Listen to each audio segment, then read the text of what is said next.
Good evening from Johannesburg.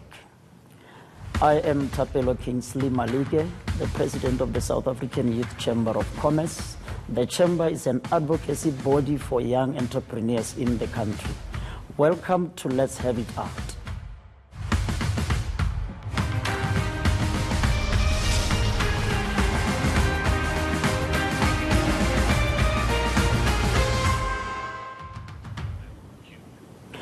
ENCA gives a variety of different newsmakers the chance to host this program, unfiltered, accountable, and accessible.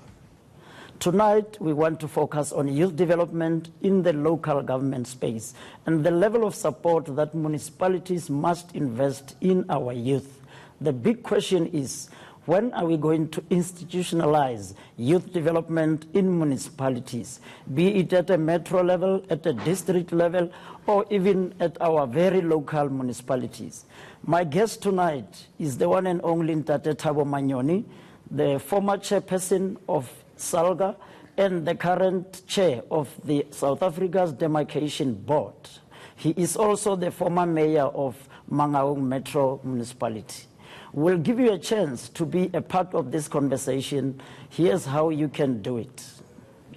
Tweet us at ENCA using the hashtag LHIO. Call us on 011-759-6340 or send us a WhatsApp or WhatsApp video on 082-884-6370. And make sure those videos are no longer than 30 seconds, please. Tate Manyoni, thank you for joining me. And our viewers at home, I'm sure they are happy to have you here. Thanks very much. I'm also happy to be talking to your viewers at home. Thank you very much. We are going to focus on a critical element of youth development. We feel that it's about time that South Africa invests resources in our own youth. Otherwise, we even have an issue of young people not even willing to even participate in the elections because they feel like we have neglected them. And the key element in our government, spheres of government, is local government because that's where things happen. It is true, yes. Local government is quite important. Let's all agree, young people, of course, are the future. And I think everybody has been saying that. But nobody is saying, if they are the future, then what is it that we need to do to make sure that they occupy their rightful place in this country, to take the country forward? Not only on matters of tenders, of course, but, as industrialists, as politicians, medical professionals, and so forth.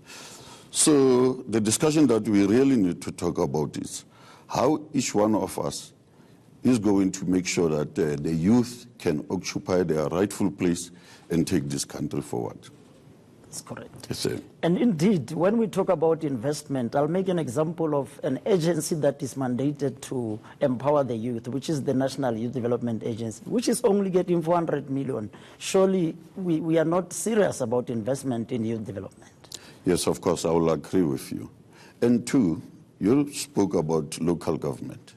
Municipalities are spending billions per annum in terms of procurement. And you wonder how much of that amount is used on making sure that the youth can be able also to occupy the rightful space there as business people. I would propose that, yes, lobbying is quite important. You need to lobby, you need to campaign, and make sure that municipalities are setting aside a certain percentage of their budget specifically for youth development in terms of procurement of services, in terms of those tenders and so on. I have done that once I was a mayor in Mangaung, where I was making sure that even big tenders, big companies were compelled to make sure that 30% of their tenders go to subcontractors as young people, and also to assist these young people to be able to become entrepreneurs in the true sense of the word, not as tenderpreneurs, of course. That is in terms of monitoring their performance, giving them guidance, assisting them with financials and so forth. states. Yes. In fact, the current position from the youth sector is that at least 40% of procurement from municipalities should be channeled to young people. We are also looking at the issue of employment to say, let's begin to focus on appointing professional young people instead of the cadre deployment. Why is it difficult for us to do that? You know, of course, change is quite difficult most of the time. You know, we get happy, relaxed with what we know and what we are having. It is quite important that, yes, we take young people serious and make sure that they occupy that space, as I've already indicated.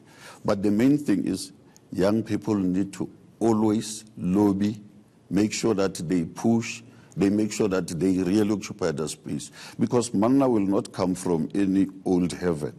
They have to make sure that they really go out and seize it and take the moment. That's true. Now, from the local government space, one of the critical issues is what we are facing as a country, gender-based violence.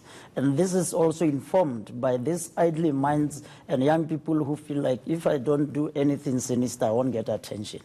At what point are we going to see municipalities implementing programs, not just lip service, that prevents issues like the gender-based violence? I don't even want to touch politicians who are killing each other, because the country does not need that. But at the center of everything is us empowering young people so that they become great citizens of our country. You know what? I think the most important thing here is leadership. If you have caring leadership, leadership with vision, leadership that really says, in 20 years, 50 years' time, this country should be at this level. Immediately when you have that type of leaders, those are the people then who will be able to take these young people along with them, hold their hands, and make sure that they get these young people to be empowered at all levels. And I mean also in terms of all skills that are out there that are needed for this country to really be a developmental state. Thank you very much. We are looking at building and taking South Africa to the next level. Now, the critical challenge as well here, we don't say young people must only be entrepreneurs and employees. We are also talking about youth representation in the councils. Why are we finding it difficult to get at least 50% of all councillors being young people and young women? People with energy who must run and ensure that we indeed take South Africa to the next level. You know, that debate actually gets me a little bit hot under the collar. We were not supposed to be talking about this anymore. Just like the debate that we used to have about women occupying positions of leadership. Fortunately now, you know, it's a norm. We know it's well accepted. And I think the same thing should happen with young people. We can't always be arguing that when will young people occupy positions of leadership? They should occupy those positions. And I think the role that political parties are playing is quite important. Those political parties must show that they really mean business and are serious about this future by bringing young people into their list and make sure that they also lead this country. The fact is, some of these young people have better brilliant ideas than some of us who are old. And I think they've got also innovative ways of doing things. And they should just be given a chance to prove themselves. That's it. And that is in line with the buzzword of the fourth industrial revolution and end. But now, if they are still on the periphery... Imagine that fourth revolution led by a 90-year-old man, for that matter. That's what and we then say it's the fourth revolution. I think basically, we also are missing it somewhere.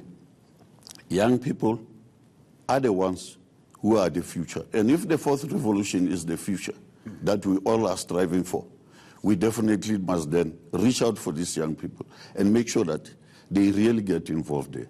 Or else we'll get generations of frustrated young people, nyaupe abusers, drug abusers, and we then wonder, why are we faced with this problem? The issue is we need to have leadership that has vision, leadership that knows where this country should be going.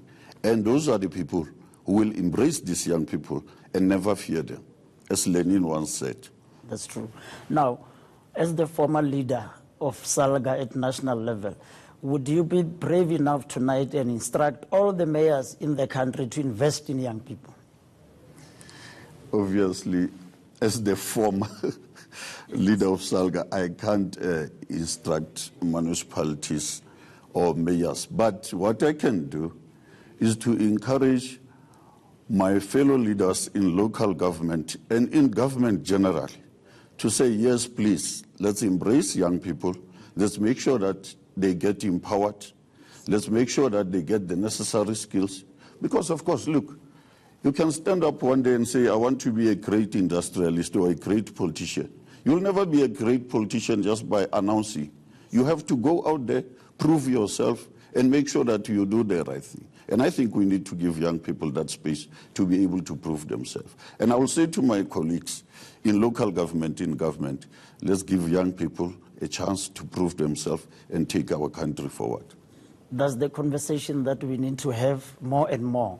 Now, we are also looking at this investment into youth development becoming a reality. It starts with SALGA creating a youth directorate, which is not there. It starts with COCTA establishing a youth directorate, which is not there. That's why I was saying I believe you are the right person to challenge these leaders to indeed walk the talk. Yes, it's true. I also qualify to make statements there. And all leaders, probably in government and also in public entities, SOEs and so forth. The main thing, you'll remember that in the presidency, we have the ministry that deals with women, matters of gender, of course, and children. And I think if they're in the presidency, we also say now is the time to make sure that we care for our young people. And in that ministry or any of those, in terms of the presidency, we put this agenda forward. We then, all of us, will then have to follow. I agree. Yeah. We continue our conversation after the break. Make sure to use the hashtag LHIO on social media.